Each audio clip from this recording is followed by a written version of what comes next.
Bapak, Ibu, dan sahabat-sahabat sekalian, kali ini dan sampai 12 seri ke depan, saya mau menyajikan renungan yang bertajuk Kehidupan ke-12 Murid Tuhan Yesus.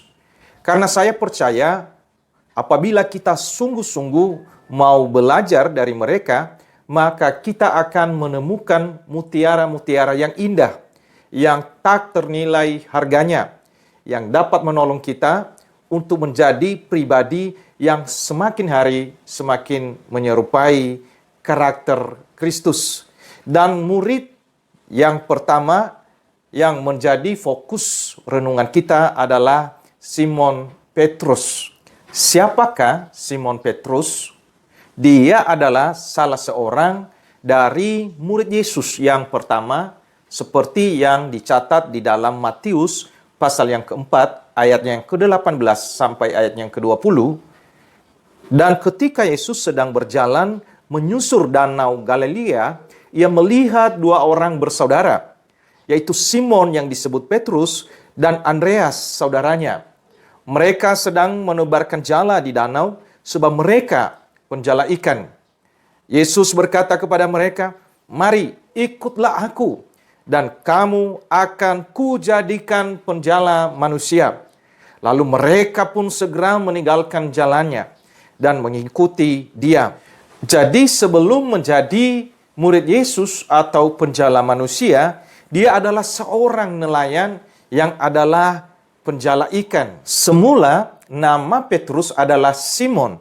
Kemudian diberi nama Kefas dalam bahasa Aram atau Petrus dalam bahasa Yunani yang artinya adalah batu karang.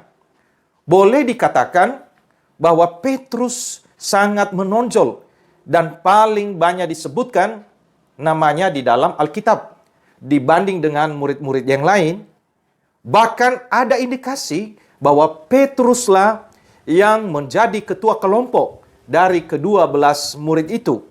Sehingga dia kerap kali menjadi juru bicara dari teman-temannya.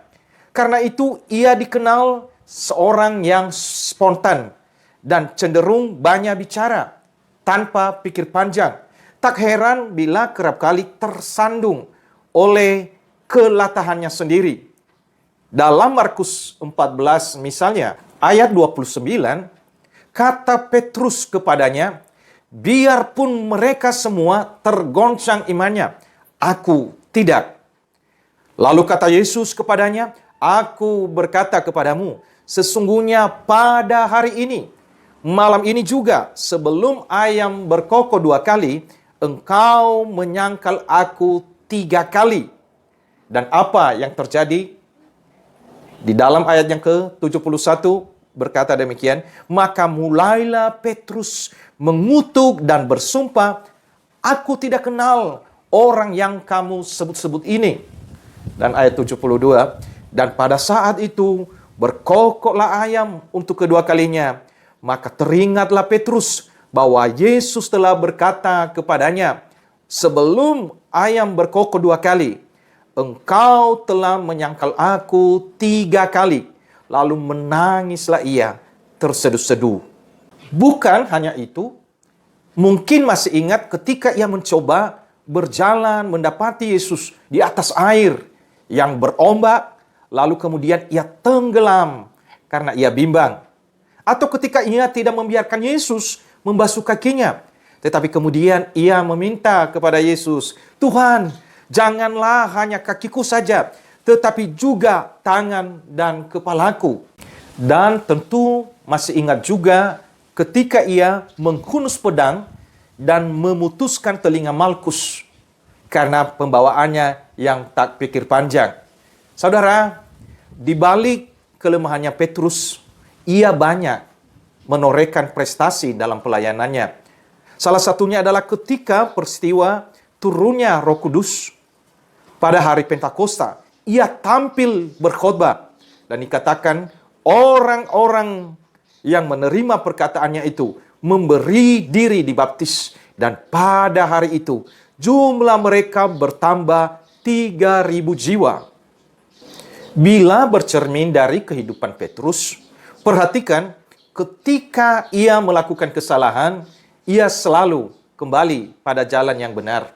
Ketika ia jatuh, ia bangun kembali. Walaupun ia sering melakukan kesalahan, ia tidak pernah memberi kesan bahwa ia seorang yang senang melakukan kejahatan atau putus harapan untuk berbuat yang terbaik. Awal memang penting, tetapi yang terpenting adalah akhir. Walaupun di awal panggilannya, Petrus jatuh bangun di dalam mengiring Tuhan Yesus. Namun Petrus telah mengakhiri dengan baik. Ia telah mengakhiri dengan finishing well.